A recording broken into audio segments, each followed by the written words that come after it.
May mutang Mindanao ng Lunes, Pizza Ono sa Hulyo. Yan ang headline sa News Patrol. Duha patay ug duha samaran sa mga suspetsadong drug pushers. Pulis sa Maransab.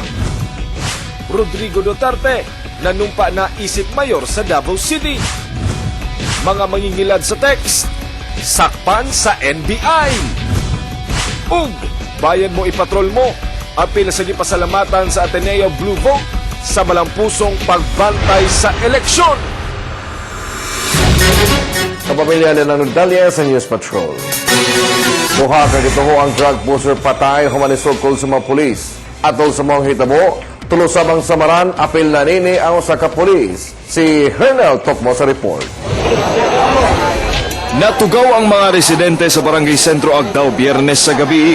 Human sa sagunsong buto atol sa gilusan nga bypass operation sa mga sakop sa Santa Ana Police. Nabantayan sa mga suspect ang pulis nga nagpakaron ingnong buyer og droga, hinungdang napusilan. Nailan kining si PO1 Mark Anthony Cameros, kinsa gidala sa San Pedro Hospital.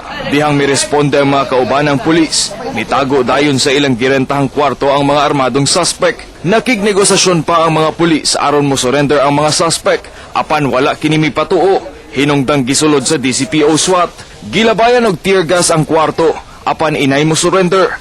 Gisunog hinuon ang ilang kwarto. May responde ang mga bumbero aron dili mo katag ang kalayo. Napugos ang mga pulis nga sudlon ang mga suspect, pero nakigpino sila hinuon ang suspect nga si Edidilaw Buwasan alias Bapa. Hinungdang napatay sa mga pulis. Patay sab si Juvil Nadiri nga misuway paglabay og granada sa mga pulis. Nadakpan sab ang mga samarang suspect nga sila Nadia Maniri, Jalili Maniri ug Baby Boy Maniri. Base sa investigasyon sa kapulisan, notadong mga drug pusher o supplier ang grupo. Pagsunod na dito, nagkulong na yung isa. May hawak na sa 45, tapos na pagkakanda. So, mo itong nag-decide na siya na tawag og SWAT. Nakita ko yung baril at saka yung granada. So, buti timely yung dating ng SWAT. At yun na nga, other choice naman, dahil talagang sukol naman din. So, to prevent further damage, yun na nga. Na-recover sa mga pulis ang usa ka .45 kalibreng pistola, mga bala niini ug magasin, usa ka MK2 fragmentation grenade, usa ka jumbo size nga pakete sa shabu, sinakong shabu ug lain pang sachet sa gituo ang shabu. Magduha pa lang ka semana nga nagarenta ang mga suspect. Kinsa gidudahan na sa mga residente nga dunay illegal nga binuhatan. Nagrenta na sila dire sa kung nakuha nga informasyon karon, murag mga 2 weeks pa lang na sila. Gikanda na sila sa Holy Cross. Padayon pang ginatambalan sa Southern Philippines Medical Center ang tulo ka mga suspect, samtang ginahikay na ang kaso batok kanila. Hernel Tokmo, ABS-CBN News. Karon si Rodi Duterte na ang mayor sa Davao City, sublini ng gibahara ng mga kriminal nga muhawa na sa syudad. Na-report ni Vina Araneta. Duly elected Mayor of Davao position Mayor of Davao City. Kauban ang anak ka sila Sebastian ug Veronica. Nanumpa isip mayor at ubangan ni Judge Jill Haugan Lo, si Mayor Rodrigo Duterte. So help me God. So help me God. Congratulations po.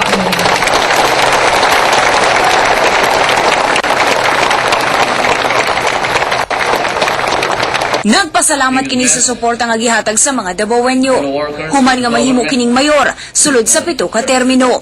Giawag niya ang tanan nga suportahan siya pag-usab sa iyang pagbalik og lingkod isip mayor. I ask you to join me in sustaining not only the government of the people, by the people, and for the people, but also creating a government for the least, the last, and the lost Filipino. Dungan niini, mipaabot sab kini sa iyang mensahe sa mga badlongon sa syudad. To the drug pushers, drug dealers, drug suppliers, and perpetrators of heinous crimes, I say again, stop or leave. If you cannot or will not, otherwise, you will regret it.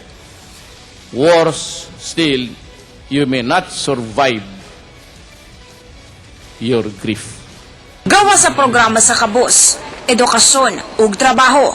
Hatagan sabog pagtagad sa mayor ang paghatag og solusyon sa problema sa pagbaha sa syudad. Hasta ang pagprotekta sa kinaiyahan. Secondly, we shall take deliberate action to improve the flow and the holding capacities of our waterways and drainage systems. Declaring canals will be made a regular feature of the department charged with this responsibility. Tutukan sab niini ang pagpaligon pa sa seguridad sa syudad, labi na sa hugot nga pagpatuman sa curfew o liquor ban. Ning bag-o lang, na sentro sa kontrobersiya ang City Treasurer's Office. Busa, apil sa plano niya nga magbutang og City Resident Ombudsman aron masanta ang korupsyon. Vina Aranata, ABS-CBN News. Nakabkaban sa bakho ang usa ka vintage van sa ginatrabahong commercial market sa Mintal, Tugbok District, Davao City. Si Hernel Tokmo sa report. Wala mabalda ang pagtrabaho sa backhoe operator. Humaniini makabgabi ang vintage bomb nga 81mm mortar sa ginatrabahong commercial market sa Champaca Street, Mintal, Davao City niadtong Sabado. Sumala sa nakakita sa bomba nga si Gerald Aquino. Kinina ang ikaduhang vintage bomb nga ilang nakalutan sa lugar. Na kalutan sa bako. Bato pag ukay sa bako kita. Kuha na ko.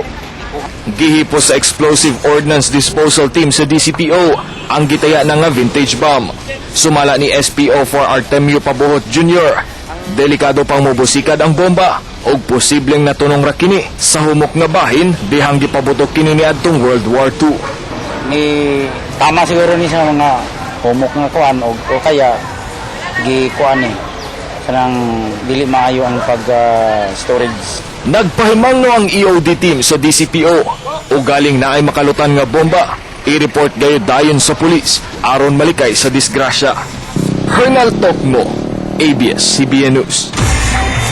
Sobling ibarugan sa 42 ka mga membro sa 5J971 Cross Victims Association Incorporated nga gipangayo na o ang gipangayo nga 1 million pesos kada usa isip damyos sa perwisyo sa nitabo sa pagkasadsad sa Cebu Pacific sa runway sa F. Bangoy International Airport nitong Hunyo 2. Sumala nila, walay dautan sa pagpangayo o compensation sa Cebu Pacific kay ila kining katungod isip mga biktima. Admitado sab sila nga naa sila'y dili pagkasinabtanay sa grupong Cebu Pacific Survivors. Nahatag na sab sa grupo ang ilang demand letter ngadto sa kang Lance Gukongwe nga mao'y presidente sa og CEO sa Cebu Pacific o kung dili mahatag ang ilang demand porsigido sa bang grupo nga kasuhan ng Cebu Pacific. This 5J971 is firm with our decision and we don't deny that over and above changes that we want to happen, they owe us at least $1 million. In our letter, we specified that we are giving Cebu Pacific 1 month from receipt of the demand letter, after which we shall file the case already. Formal na sa nanumpa isip Gobernador sa Davao del Sur kagahapon si Governor-elect Claudia Bautista. Sa masagisaad din sa Santa Cruz, gihimo ang misa pasalamat. Nakakuha kinigtaas nga ihap sa mga boto. Sa provincial capital sa Mati, Digos, nag-take out sa Bautista tumangan ni Provincial Prosecutor Judge Artemio Tahon. Atol sa oath-taking, giauhang sab ni Bautista mga taga Davao del Sur nga limtan na ang eleksyon ug sugda na ang pagserbisyo. Labi na sa pagduso sa dogang panginabuyan sa mga hilit nga dapit sa probinsya.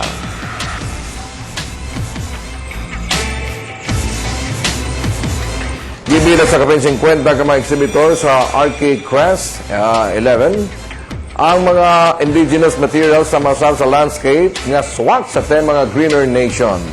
Doon sa bamboo blinds, bamboo windows, bamboo floorings o pintura nga organic o environment friendly. Ang tulokad lang exhibit natapos kagapon nga mo ika-11 sa Arcade Crest exhibit. Aesthetics or beauty ng bahay gumaganda pag merong landscaping.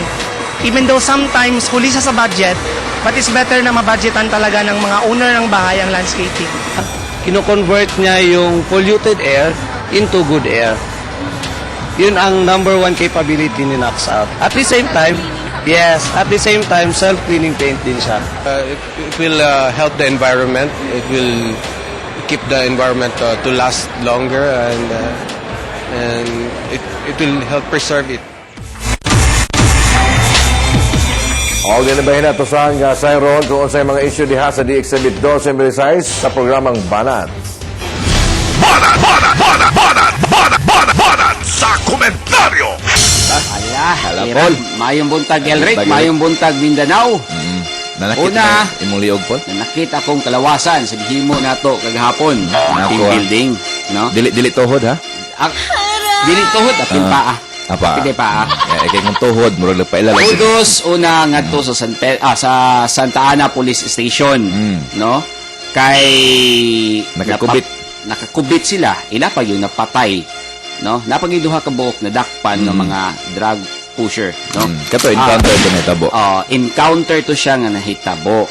Armado di ay. Armado gid sila. gyud. So na nakuha nga armas, na ay nakuha nga granada gikan sa mga suspected drug pusher. So unsa mensahe na to ang makita ni Paul kay nakita nato nga mapatay man gyud basta kay musukol ka. Well, nisukol, so dati pa na nila mga dati pa na nila nga mga pronouncement nga once musukol gyud mo sa mga pulis, mapatay gyud mo. Basta so morning nahitabo, armed and dangerous ka. Basta armed and dangerous, nya usa pa daghang shabu ang nakuha. Dinang dapita nga inyong nakita karon sa inyohang TV screen and motong ingon. Nakakuan pa day. Naka-underwear pa. Naka-underwear pa. Nakita niyo so, sa screen pa, ha? Natay texter karon nangutana unsay kalahian sa kining encounter o ambush. So, answer unsay answer lan? Ang encounter may putukan. Nagkaputukay, Paul. Nagbala. May luag bala. Ambush. May pinaputukan. Yun so, nasa gipasabot. Nagipasabot. So, bawi dayon. Bawi dayon. Elric, nabawi dayon. Ang nahitabo dito sa Tugbok District. No? Police stations Tugbok. Sa Tugbok, ambush to? Ambush to siya. Kaya gipaputukan. Gipusil. Nga duhan nila kapag pinreso. Kaning dire sa Santa Ana, bawi na yun. Very good, very good. Well, kudos, no? Sa inyo. Collaborate ni sa katuganing Juan Paul, mensahe po sa tuwa nga mayor, no, sa iyang pagpanumpa, mangkot, no? 72 hours sa mga policies sa government transaction, pero naapod siya gipadayag nga kinahanglan pod nga manglayas na ang kadtong mga ingunani, Paul, kawatan, pushers, kay mamukot ang ato ang mayor. Mamukot. May lagi dagkong mata ang gamito nga pukot. Kadto yung gagmay. Gagmay pukot. Una, ako pod kanimo Mayor Rodrigo, welcome back no sa City Hall. Sigurado alam po na yung pukot nga gagwig mata, ha, kay murag dili na si HR ang mugukod aning murag ang taga Bureau of Bureau of Fisheries na gyud. Aquatic Resources. No? Kay bawal man ang gagmay matang pukot. Di mas main ang gagmay mata para kato mga batanon pa nga magsugod bitaw dula-dula og droga. Mapukutan ko kapil. Bitaw mensahe ni bay sa tuwas daga Davao, bagong administration daw kambaking lang kini, pero makita nato kung unsay mga managkadiyang patakaran ang ato lamang dinhi. Kamo mga sagoy, hinahinay lang mo. Salamat, may buntag Mindanao. May buntag Elric. Daghang salamat diha sa DXBit sa Embrisays. At tayos magbalik sa News Patrol. Mga mangingilad pinagi sa text na dakpan sa NBI. Og bayan mo ipatrol mo, apil sa kipasalamatan sa Ateneo de Davao Blue Vote sa malampusong pagbantay sa eleksyon.